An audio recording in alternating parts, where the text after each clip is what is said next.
Le président de la République nous avait demandé, il y a quelques mois de cela, à travers le ministre d'État, d'aider à la réalisation des objectifs d'accès en eau potable au Bénin. Et je peux vous annoncer que dans les mois à venir, d'ici la fin de l'année calendaire à venir, nous espérons pouvoir présenter un projet de 200 millions de dollars pour le financement en eau potable.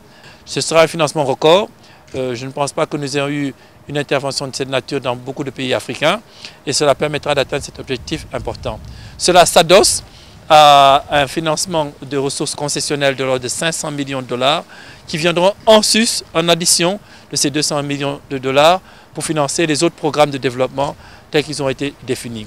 Nous préparons entre autres un appui budgétaire qui permettra de combler les besoins de financement qui ont été définis à la suite des discussions avec le Fonds monétaire. Je crois comprendre d'ailleurs qu'aujourd'hui, le conseil de l'administration du Fonds monétaire va discuter le dossier du Bénin.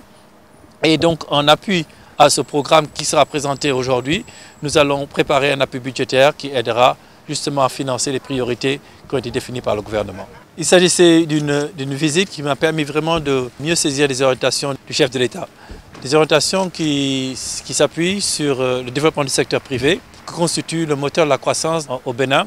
Il est clair que le chef de l'État veut s'assurer que les conditions soient réunies au Bénin pour que le secteur privé continue à investir et puisse aider à la création d'emplois et à maintenir un taux de croissance qui soit élevé. Il nous a défini des orientations sectorielles très claires dans des secteurs comme l'eau, des secteurs comme le tourisme, le secteur de l'environnement avec la protection des côtes et l'érosion côtière et le développement agricole. Avant cette réunion, nous avons eu une réunion de travail avec le ministre d'État qui est non seulement un ami et un frère et quelqu'un avec qui nous partageons de longues années de carrière au plan de vue international et qui nous a présenté avec ses collègues du ministère sectoriel l'avancée des projets dans un certain nombre de domaines. Et nous avons discuté de cela, l'exécution de ces projets.